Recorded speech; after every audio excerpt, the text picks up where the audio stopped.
I am cautiously optimistic that they are all set up. Let's go to that press conference about the lawsuit against former Countrywide CEO Angelo Mozilo. Listen in. Them at the conclusion of my remarks. Since I came to this job in March 30th, we have made it a priority at the SEC to pursue cases that arise out of the financial crisis.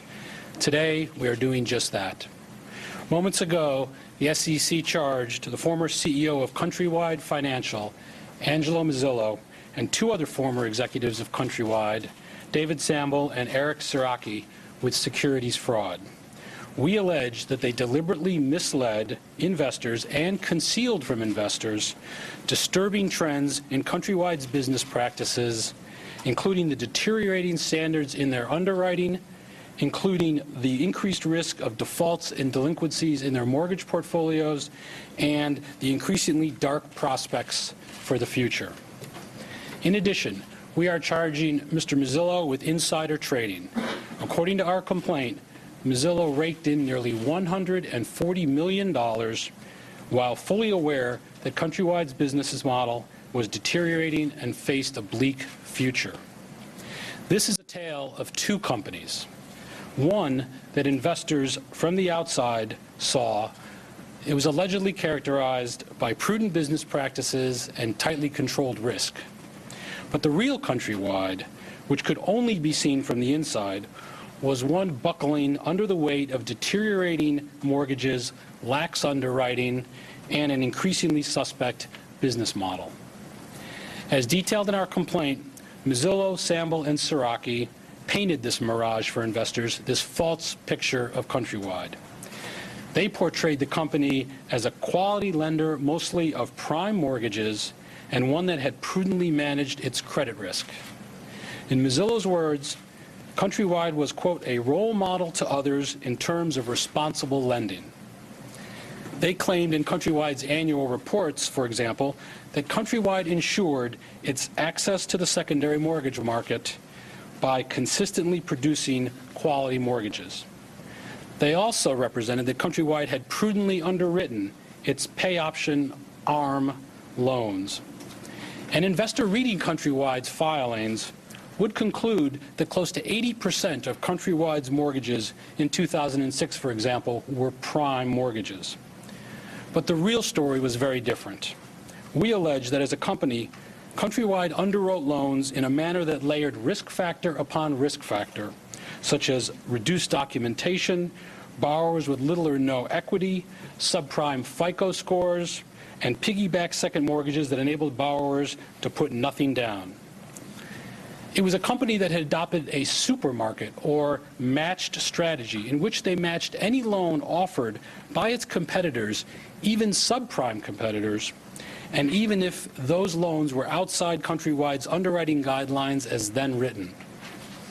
Also concealed from investors were concerns voiced by Countrywide's own credit risk officer, who warned that this supermarket strategy reduced Countrywide's underwriting guidelines to a composite of all the riskiest products being offered by all of their competitors combined. Another chapter in this tale of two companies was pay option ARMs. These are loans that, in addition to having floating interest rates, allow borrowers to choose the amount they wish to pay, even if those payments do not fully satisfy accruing interest.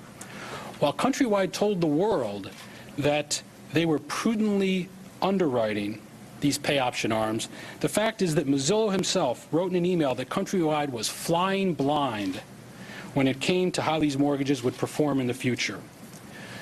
Mozilo believed that the risk to these products were so great that he urged Countrywide to sell its entire portfolio of pay option ARMs. In addition, he also spoke at a May 2006 Sanford Bernstein conference where he described these products as a sound investment and that their performance profile was was well understood. But the day after that, in an email to Mr. Samble, he wrote that he knew that pay option ARMs were being written on a reduced documentation basis, that there was evidence that homeowners were lying on their applications, that he knew that borrowers would reach the 115% cap much sooner than expected, and that the borrowers would suffer payment shock which would make it very difficult for them to repay these loans. And in the end said that we can't predict what's going to happen in the next couple years with these products.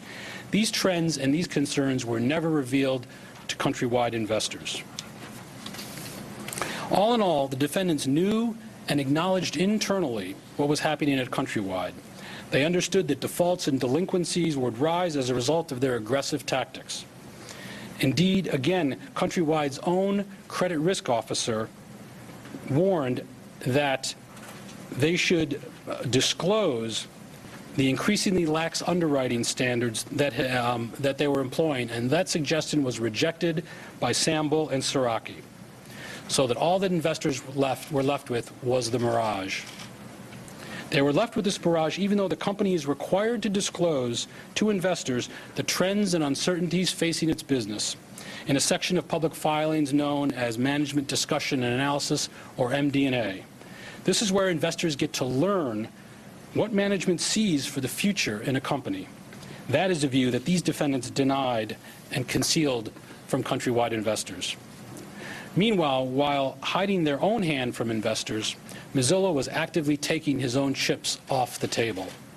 We allege that Mozilo engaged in insider trading by establishing 4 stock sales plans while he was aware of the company's increasing credit risk and the expected poor performance of Countrywide-originated loans. Then Mozilo exercised more than 5.1 million stock options and sold the underlying shares for total proceeds of nearly $140 million. Our complaint asked the court for an order requiring that these defendants repay the profits from their stock sales and pay financial penalties for the harm that they have caused. We seek to have them barred from serving as officers and directors of public companies and other remedies. In the end, these former Countrywide executives made deliberate decisions to mislead investors. They made investors their last priority. Here at the SEC, investors are our top priority, and we will aggressively pursue those who put their own selfish priorities ahead of the needs of investors, as we have done in this case. Before I take a couple questions, I'd like to acknowledge the staff, whose, as I said, whose hard work and great skill is responsible for this case.